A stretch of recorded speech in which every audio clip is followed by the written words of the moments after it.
The first thing I remember was the sound of my own voice, screaming in the dark before I was even fully awake. My throat burned like I had been shouting for minutes, maybe longer, and when my eyes finally opened, the room was silent, still, perfectly ordinary.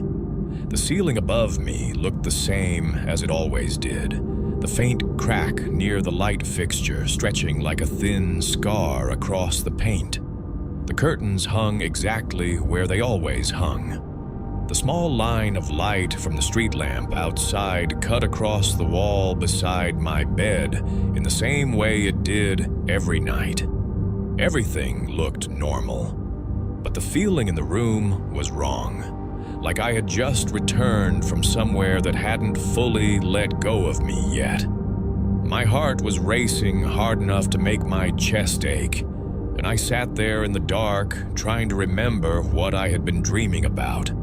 But the details slipped away almost immediately. There was only one thing that remained clear in my mind: the certainty that in the dream, someone had been watching me. At the time, I tried to laugh it off. Nightmares happen. Everyone wakes up from a bad dream once in a while, and it usually fades within seconds once you realize you're safe in your own room. But this felt different. The fear didn't fade. It stayed in the air around me, quiet and patient, like it was waiting to see what I would do next. I reached for my phone on the nightstand, and the screen lit up the room just enough for me to see the time. 3:17 a.m. I remember staring at the numbers for a moment before turning the phone face down and trying to fall back asleep. Eventually I did. By morning, the entire thing felt distant and slightly embarrassing, like waking up from a childish fear you can't quite justify in daylight. I forgot about it for most of the day. The next night, it happened again. The scream came out of me before I even realized I was awake, like my body had decided to escape something before my mind could catch up. I jerked upright in bed, breathing fast, hands trembling. The room looked exactly the same as the night before, and once again the dream itself dissolved almost immediately, leaving behind only fragments. A hallway, a faint yellow light, the sound of footsteps behind me that never quite reached me, and the same quiet certainty that someone had been close enough to touch me if they wanted to. I grabbed my phone again. 3:17 a.m. I remember thinking that was strange, but not impossible. Maybe I had just woken up around the same time by coincidence. I told myself not to overthink it and forced myself back to sleep. But on the third night, the dream stayed with me longer. I was standing in my bedroom, except something about it felt slightly different. The air looked thicker somehow, like the entire room was submerged in dim water. The furniture was in the right places, the bed against the same wall, the desk near the window, the closet door slightly open like it always was. But the lighting was wrong. Everything had this dull, gray softness to it, like the room existed half a second behind reality. And I remember standing beside the bed, looking down at myself, sleeping. I wasn't surprised by it in the dream the way I probably should have been. It felt strangely normal, like observing something I had done many times before. I could see my chest rising slowly under the blanket. I could hear my breathing. The room was quiet except for that steady rhythm. Then I heard someone whisper behind me. It was so close to my ear that I felt the air move. The voice was calm and gentle, almost thoughtful. It said, "Don't wake him yet." The words were so unexpected that the fear hit me all at once. I spun around, but the room behind me was empty, except for the darker shadows in the corners. That was the moment I screamed and woke up again, the sound echoing slightly in the dark room. I grabbed my phone without even thinking. 3:17 a.m. That was when the pattern started to bother me. I began keeping a notebook beside my bed after that. Each time I woke up from one of these nightmares, I wrote down everything I could remember before the details faded. At first, the entries were short because the dreams slipped away too quickly. But over the next week, they became clearer. I started noticing things that repeated every night. The dreams always happened inside my apartment. I was never outside, never in some random place the way dreams usually work. Always my apartment. Sometimes I would be standing in the hallway looking toward the bedroom. Sometimes I was in the kitchen staring at the sink while the faucet dripped slowly, even though I knew it didn't leak in real life. Once I was sitting on the couch watching the blank television screen, like I was waiting for something to appear on it. But the most important pattern was this. I was never alone in the dream. I couldn't see the other person clearly.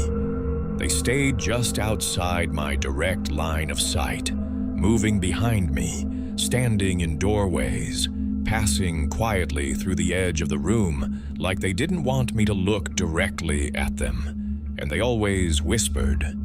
Sometimes the words made sense, sometimes they didn't, but the tone was always the same. Calm, observant, like someone studying an experiment.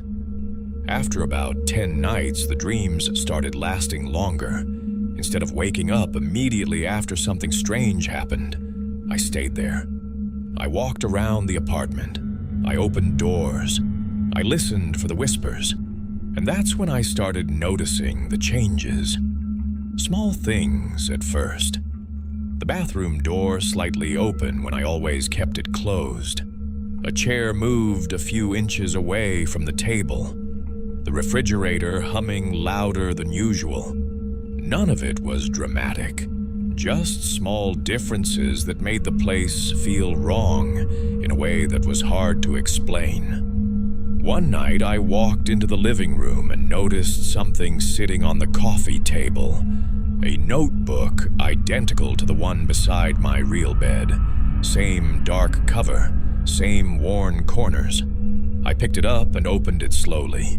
Inside were pages filled with handwriting that looked exactly like mine. The entries described someone waking up from nightmares at 3:17 a.m. Described someone keeping notes about strange dreams inside their apartment.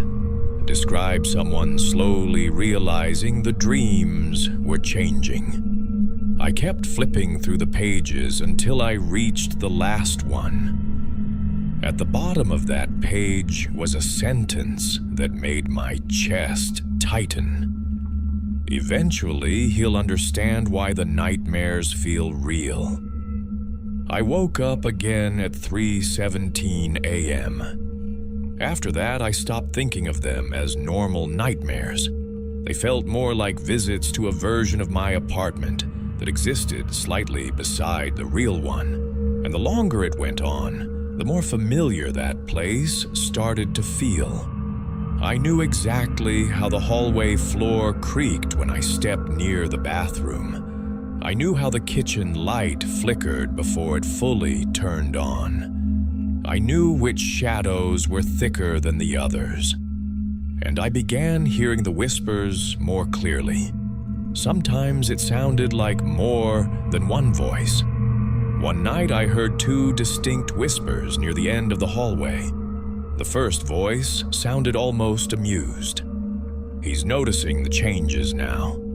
The second voice answered softly. That always happens around this point.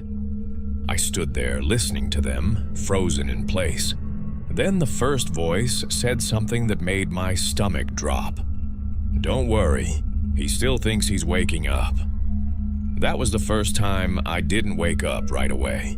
Instead, I slowly walked toward my bedroom door and pushed it open. Inside the room, I saw myself sleeping again, exactly like before. But this time, someone was standing beside the bed. The figure leaned slightly over the mattress, watching my sleeping body breathe. I couldn't see its face. The shadows in that part of the room were too dark.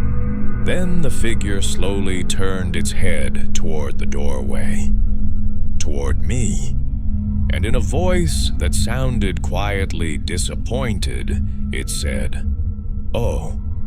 Then it added, "He can see us now."